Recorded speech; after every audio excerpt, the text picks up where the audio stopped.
This month, the Coastal Bend is reflecting on how addiction impacts families. It's part of National Recovery Month, and one local group is having survivors share their stories. Our Simone Simpson was at the Council on Alcohol and Drug Abuse Coastal Bend, where she heard from those recovering from their addictions. She joins us live in studio. Simone. Good morning. Coaches from the Council on Alcohol and Drug Abuse Coastal Bend shared their stories in hopes it will inspire someone to reach out for help. The coaches told me how they found a path through their addiction where they once saw no way out.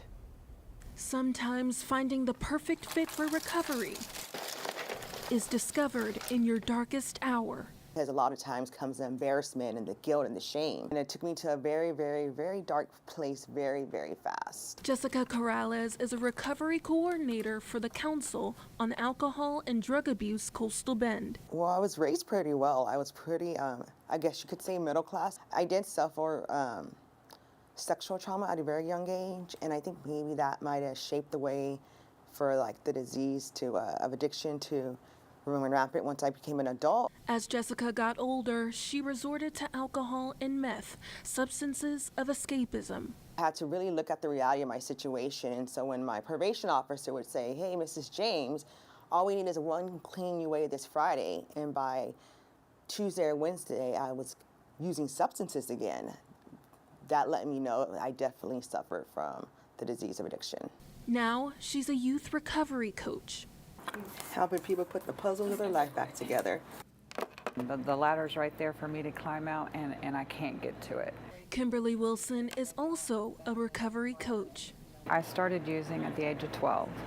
I had a broken family, and we had a lot of health issues, mental health issues, and so it was always what I thought dabbling until it wasn't dabbling anymore. After Kimberly's first husband passed away, she used alcohol and drugs to cope, but she needed the support of others to help dig her out of the trench of addiction.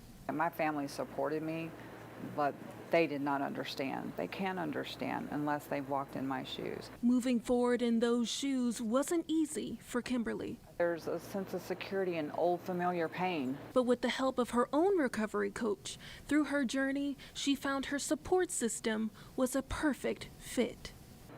This means more to me than anything else. It's not about the money, it's about the helping, the caring for another person who's been in that dark place that you can't get out of. Like, I'm the ladder, I'm right there.